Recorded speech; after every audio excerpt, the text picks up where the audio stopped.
சிறப்புரையின் துவக்கமாக மௌலவி தங்கள் ஏஎம் சையது அபுதாஹிர் ஆலிம் சிராஜி அவர்கள் கதீப் இமாம் அல் மத்கூமியா ஜும்மா மஸ்ஜித் ஏர்வாடி தர்கா அவர்கள் சிறப்பு நிகழ்த்துவார்கள். அஸ்ஸலாமு அலைக்கும் வரஹ்மத்துல்லாஹி தஆலா வபரகாத்துஹு. ஸலாத்துல்லாஹ் ஸலாமுல்லாஹ் அலா த்வாஹா ரசூலில்லாஹ். ஸலாத்துல்லாஹ் ஸலாமுல்லாஹ் சையத் இப்ராஹீம் ஷஹீதுல்லாஹ் சையத் அபூ தாஹிர் ஷஹீதுல்லாஹ்.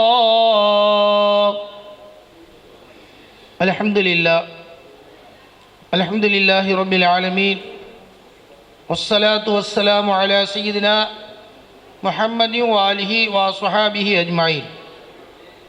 அம்மா பஅத் فقد قال الله تعالى في كلامه القديم والفرقان المجيد: أعوذ بالله من الشيطان الرجيم. بسم الله الرحمن الرحيم. إياك نعبد وإياك نستعين اهدنا الصراط المستقيم. صدق الله العظيم. قال رسول الله صلى الله عليه وسلم: أعد عدوك نفسك التي على جنبيك. صدق رسول الله صلى الله عليه وسلم. அளவற்ற அருளாளனும் நிகரற்ற அன்புடையனுமாகிய எல்லாம் அல்ல அல்லாஹ்வின் திருநாமத்தை கொண்டு தொடங்குகிறேன்.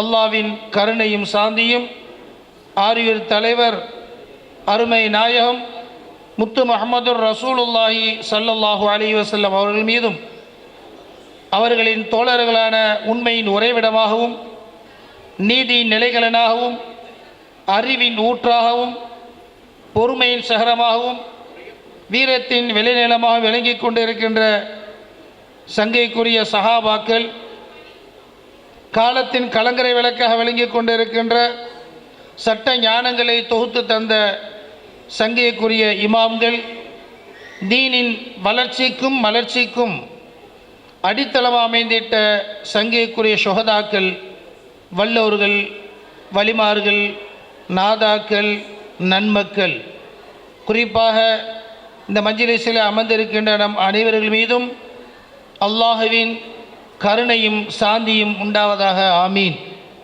அல்ஹம்துலில்லாஹ். கண்ணியத்திற்குரிய இவ்விழாவின் தலைவர் அவர்களே, மேடையில் அமர்ந்திருக்கின்ற உலமா பெருமக்களே, சாதாத்துமார்களே, பெரியோர்களே, மேடைக்கு முன்னால் அமர்ந்திருக்கின்ற பெரியோர்களே, தாய்மார்களே, வருங்கால சமுதாய காவலர்களே, நாம் அமர்ந்திருக்கிற இந்த மஜ்லிஸ் ஒரு சிறந்த மஜ்லிஸ், புனிதமான மஜ்லிஸ், அல்லாஹ்வுடைய ரஹமத் இறங்கி கொண்டிருக்கக்கூடிய மஜ்லிஸ். ஏன்னு சொன்னால் மஜ்லிஸில் ரெண்டு வகை இருக்குது. கெட்ட மஜ்லிஸ், நல்ல மஜ்லிஸ். கெட்ட சபை, நல்ல சபை. நல்ல சபைன்னு சொன்னால் அல்லாஹ் ரசூலை பற்றி, அவருடைய நேசர்களை பற்றி பேசக்கூடிய சபை. அந்த சபை மனமாக இருக்கும். ஏன்னா மலக்குமார் வர்றாங்க. அல்லாஹ்வுடைய நேசரை பற்றி நான் பேசுகின்ற இடத்துல அல்லாஹ்வின் அருள் இறங்குகிறது. அதனால் அங்கே மலக்குமாரெலாம் வர்றாங்க. கெட்ட சபைன்னு சொன்னால் நாம் சம்மந்தமில்லாமல் பேசுவோம். அங்கே துர்வாடை அடிக்கும். இன்னைக்கு விஞ்ஞானம் சொல்லுது, நீ இதை சொல்வாய் என்று நினைத்தேன், நான் நினைச்சேன் நீ சொல்லுவேண்டு, நீ சொல்லிவிட்டாய். எப்படி வந்துச்சு? சரி அஜர்த்து, மனசில் நினச்சி நீங்கள் சொல்லிட்டீங்க அஜர்த்து, சொல்கிறோம்ல, எப்படி வந்துச்சு? மனிதனிடத்தில் ஈர்ப்பு சக்தி, காந்த சக்தி இருக்கிறது. அந்த மூச்சுக்கு பவர் இருக்கிறது. நம்ம நல்ல சபையில் பேசுகின்ற பொழுது அந்த நல்லவருடைய மூச்சு ஃபுல் பவராக இருக்கும், சார்ஜ் ஏற்றிருக்கும். செல்லுக்கு சார்ஜ் இல்லைங்க. செல்லுடைய விலை எவ்வளவு? 1.5 லட்சம் ரூபா. சார்ஜ் போச்சுன்னா தலையில் அடித்து தூக்கி கீழே வீசிடுறான். எனக்கு இன்னைக்கு 1 லட்சம் ரூபா வியாபாரம் போச்சு. சார்ஜ் இல்லை. ஆனால் விலை எவ்வளவு, மதிப்பு கூட, சார்ஜ் இல்லை. அது மாதிரி ஈமானுக்குன்னு சார்ஜ் இருக்குது. அந்த ஈமானுக்குள்ள சார்ஜ் தான் திக்ர். இன்னைக்கு ஒவ்வொன்றுக்கும் ஒரு பிராணிகளுக்கு ஒரு உணவு வச்சுருக்காங்க. மாட்டு தீவனம், ஆட்டு தீவனம், கோழி தீவனம், குருவிகளுக்கு அது ஒரு வகையான உணவு. அதுபோல் மூச்சுக்கென்று ஒரு உணவு இருக்கிறது. அந்த உணவை கொடுத்தாதான் ஈமான் வேலை செய்யும், இல்லைன்னா ஈமான் செத்து போயிடும். இந்த மஜ்லிஸில் தினம் உட்காந்துருக்கோம், பயானக்கிட்ட எல்லாம் உடனே மாறிடுறீங்களா? உடனே திருந்திடுறோமா? இந்த காதில் வாங்கிட்டு வெளியே போயில மறந்துடுவோம். அஜிர்த்து சூப்பராக பேசுனாங்க, அடா என்ன அருமையாக பேசுனார். என்னங்க பேசினார் சொல்ல தெரியாது. ரொம்ப போடுவாங்க, அவ்வளோ அருமைங்க, அப்படியே மயக்கிட்டாரு, அழுக வச்சுட்டாரு. என்னங்க சொன்னார் சொல்ல தெரியாது. அப்போ நம்ம கேட்குற விஷயத்த இந்த மண்டபத்தை விட்டு வெளியில் போகும்போது வெளியில் விட்டுட்டு போயிடுறோம். அதை உள்ளு வாங்கணும். அல்லாஹ் குர்ஆனில் சொல்கிறான், எந்த மனிதன் நான் மாற வேண்டும் என்று நினைக்கிறானோ அவன் தான் மாற முடியும். உள்ளத்தில் இதை கேட்டோம், நம்ம மாறணும், இப்படிப்பட்ட விஷயமா, இப்படி அவுலியாக்க செஞ்சுருக்காங்களா, இப்படி நடத்திருக்காங்களா, அதனால தான் அல்லாஹ்வுடைய பொருத்தத்தை பெற்றாங்க, அல்லாஹ்வுடைய நண்பன் ஆனாங்க, நாமளும் மாறணுமே என்ற எண்ணம் வந்துருச்சுன்னு சொன்னால் அல்லாஹ் பொறுப்பெடுத்துக்கிறான். நீங்கள் முயற்சி செய்ய தேவையில்லை. ரப்பே நான் மாறணும், அந்த இறைநேசர் மாதிரி நானும் மாறணும், உன் நெருக்கத்தை பெறணும், உன் அன்பை பெறணும், உன் நேசத்தை பெறணும், உன் முஹப்பத்தை பெறணும், உன் இல்லாவை பெறணும், உன் உறவை பெறணும் என்று எண்ணம் வந்து விட்டால் அல்லாஹ் பொறுப்பெடுத்துக் கொள்கிறான். நீங்கள் முயற்சி செய்ய தேவையில்லை, அல்லாஹ் உங்களை பிடிச்சி இழுத்துடுறான். அந்த காந்த சக்தி அப்படியே உங்களை இழுத்துரும். என்னங்க போன மாதம் பார்த்தேன், தாடி மேலே ஒன்றுமில்லாமல் ஒரு மாறியாக இருந்தார், இப்போ பார்த்தா எவ்வளோ சங்கையாக இருக்காருங்க. எப்படி மாறினாரு? அல்லாஹ் பொறுப்பெடுத்துக் கொள்கிறான்.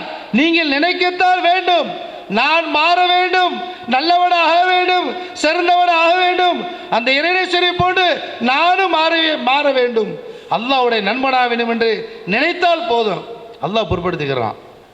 இங்கே நான் பயான் பேச வரலை, நமக்கு மத்தியிலே கருத்து பரிமாற்றம் ஞாபகப்படுத்திக்கிறோம். மனிதன் மறக்கக்கூடியவன். அதனால தான் ஸல்லல்லாஹு அலைஹி வஸல்லம் சொன்னாங்க, ஜத்திது ஈமானக்கும் பி கௌலி லா இலாஹ இல்லல்லாஹ். உங்கள் ஈமானை புதுப்பிச்சுக்கிட்டே இருங்க. கலிமாவை சொல்லி சொல்லி சொல்லி உங்கள் ஈமானுக்கு சார்ஜ் ஏற்றிக்கிட்டே இருங்க. பொடுவோக்கா விட்டுறாதீங்க, செத்து போயிடும். நம்ம சாப்பிட நம்ம நிலைமை என்ன ஆகும்? அதுபோல நம் ஈமானுக்குள்ள அந்த உணவை கொடுக்கவில்லை என்று சொன்னால் ஈமான் செத்து விடும். மனுஷன் என்ன வேணாலும் தவறு செய்ய ஆரம்பிச்சிருவான். இது சிறந்த சபை, ஒரு மகத்தான உன்னதமான உயர்வான சிறந்த மஜ்லிஸ் இந்த மஜ்லிஸ். ஏன்னா அல்லாஹ்வுடைய ரசூலுடைய பேச்சை நான் பேசிக்கொண்டு இருக்கிறோம். அதனால் மலக்குமார் இறங்குறாங்க, எல்லா அவுலியாக்கள் இங்கே ஹாஜராகிறாங்க. அஜ்மீர் நாயகம் எங்களது பாட்டனார் ஏர்வாடியில் அடங்கியிருக்கக்கூடிய ஹலரத்து குத்துபு சுல்தான் சையது இப்ராஹிம் ஷஹீத் நாயம் அவர்கள் இந்த மஜ்லிஸ்க்கு ஹாஜராகிறாங்க. ஒரு முக்கியமான விஷயத்தை உங்களுக்கு ஞாபகப்படுத்துகிறேன். நம்ம எதுக்கு இங்கே வந்திருக்கிறோம்? எல்லாரும் நம்ம எதுக்கு வந்திருக்கிறோம்? துவா வேணும்.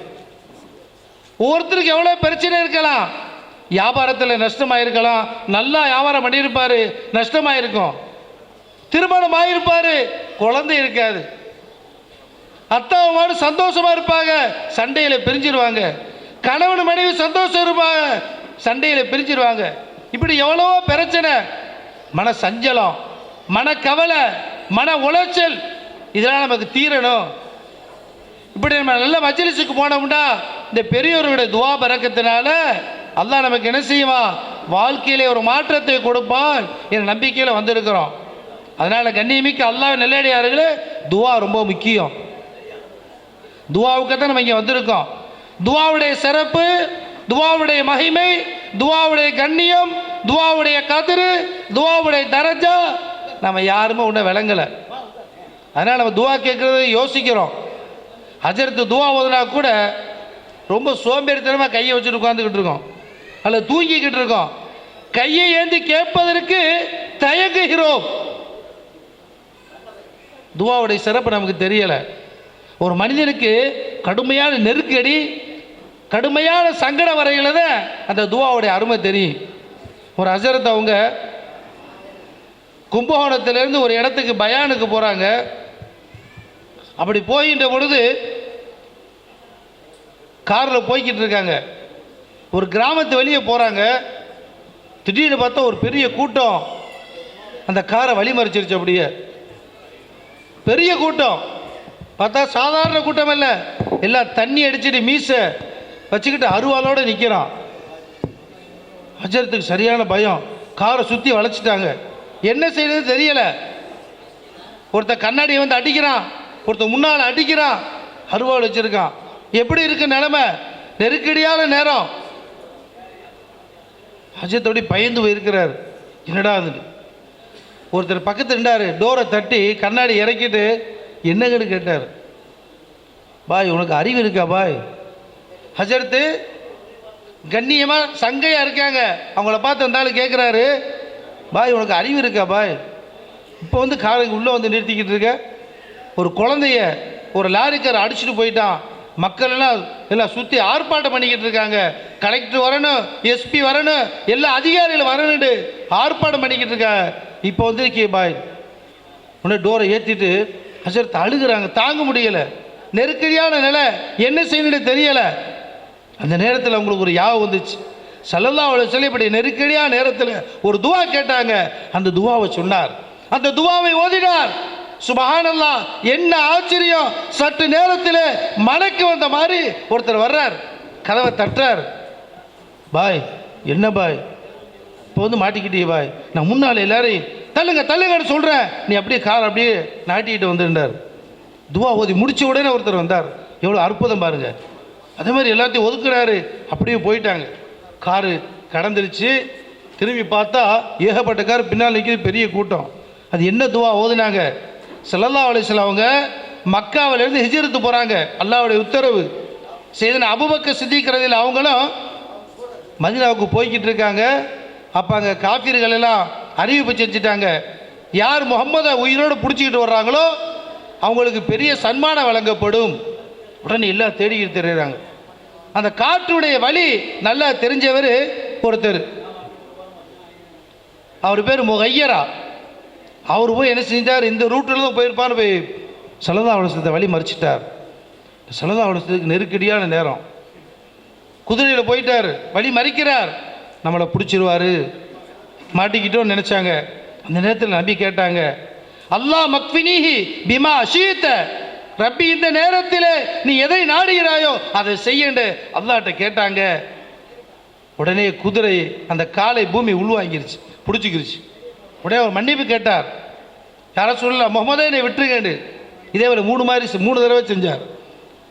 கடைசியில் அவர் விட்டுட்டு போயிட்டார். நான் எதுக்கு சொல்கிறேன்டா, துஆவுடைய பவர் பார்த்தீங்களா? அந்த நெருக்கடியான நேரத்தில் அல்லாஹ்விடத்தில் நாம் கதறி கேட்கின்ற பொழுது அல்லாஹ் உடனே உதவி செய்கிறான். அது இறைநேசர்கள் அருகில் நாம் கேட்கக்கூடிய துவா உடனே கபூலாகும். ஒரு சின்ன சம்பவத்தை மட்டும் சொல்லி முடிச்சுக்கிறேன். ஒரு 2-3 மாதத்துக்கு முன்னாடி நடந்தது. பாஷான ஏர்வாடி பாஷான தர்பாருக்கு ஒரு டாக்டர் அம்மா வர்றாங்க. இந்த அம்மா வந்து என்கிட்ட சொன்னாங்க, ஹஜரத் எனக்கு தலை சுற்றிக்கிட்டே இருந்துச்சு, சென்னையில் உள்ள பில்டோத் ஆஸ்பத்திரியில் போய் செக்அப் பண்ணினேன், தலையில் மூளைக்கிட்ட ஒரு கட்டி இருக்குது, அதை உடனே ஆப்ரேஷன் பண்ணணும்னு சொல்லிட்டாங்க. உடனே எல்லா செக்கப் எடுக்கணும், நான் எடுத்துட்டேன், பணமும் கட்டிட்டேன், அப்பாயின்மெண்ட் கிடச்சிருச்சு. உடனே ஏர்வாடிக்கு வந்துட்டாங்க. வந்து என்கிட்ட துவா செய்யினாங்க, ரொம்ப அழுதாங்க. நான் சொன்னேன், கவலைப்படாதீங்க, நீங்கள் பாஷா நாயகத்திட்ட வந்திருக்கீங்க, உங்கள் கோரிக்கையை கண்ணீர் சிந்தி அவங்ககிட்ட ஒப்படைங்க, நிச்சயமாக உங்களுக்கு ஒன்றுமே இருக்காதுன்னு டாக்டர் சொல்லுவாருன்னு. அதே மாதிரி அழுதுட்டு அந்த அம்மா போயிட்டாங்க. அப்பாயின்மெண்ட்டு போகணும். அந்த அன்னைக்கு சரியான காய்ச்சல், யாரும் போக முடியலை. திருப்பி 2 வாரம் கழித்து போனால் திருப்பி எல்லா ரிப்போர்ட்டும் எடுக்கன்ட்டாங்க. எல்லா ரிப்போர்ட்டும் எடுத்துட்டாங்க. பார்த்துட்டு அந்த டாக்டர் ரிப்போர்ட்டை கிழிச்சு போட்டார். நீங்கள் போய் ஆப்ரேஷன் பண்ணிட்டு வந்திருக்க மாட்டார். நான் எங்கேயும் போனாங்க, ஏர்வாடிக்கு தான் போனாங்க. அந்த ஏர்வாடி ஆண்டவர் உனக்கு நல்லா ஆகிட்டார், நீ போமான்னு சொல்லிட்டாங்க. நம்ம இன்றைக்கி வரை வந்துக்கிட்டு இருக்காங்க. எனவே கண்ணியமிக்க அல்லாஹ் நல்லடியார்களே, நாம் இறைநேசர்களை நாடி அவரிடத்தில் மன சஞ்சலத்தோடு கஷ்டத்தோடு வேதனையோடு போன முடிச்சோன்னா நிச்சயமாக நமக்கு ஷிஃபா இருக்குது. அந்த நம்பிக்கை வேணும். அந்த அடிப்படையில் தான் இந்த ஆன்மீக மாநாடு, இறைநேசருடைய மாநாடு ஒவ்வொரு ஆண்டும் கண்ணியத்திற்குரிய அண்ணன் ஜமாலன் அவர்கள் நடத்தி கொண்டிருக்கிறாங்க. அந்த சிறப்பான சபையில் நாம் கலந்திருக்கிறோம். வல்லரஹ்மான் இந்த நாதாக்கள், அந்த மகான்கள், அவுலியாக்கள், இறைநேசர்கள், நல்லவர்கள் போட்டால் நம்முடைய பாவங்களை எல்லாம் மன்னித்து வரக்கூடிய ரமலானை நம் அனைவருக்கும் வல்லரஹ்மான் சிறப்பாக்கி வைப்பானாக. 30 நோன்புகளை நோற்று அவனை வணங்கி அவனுக்கு இணங்கி அவனுடைய அன்பை, அருளை, நேமத்தை, ஃபதுலை, நேசத்தை பெற்று சிறப்போடு வாழ்வதற்கு வல்லரஹ்மான் கிருபை செய்வானாக. ஆமீன் ஆமீன் யா ரப்பல் ஆலமீன். அஸ்ஸலாமு அலைக்கும் வரஹ்மத்துல்லாஹி தஆலா வபரகாத்துஹு. அல்ஹம்துலில்லாஹ்.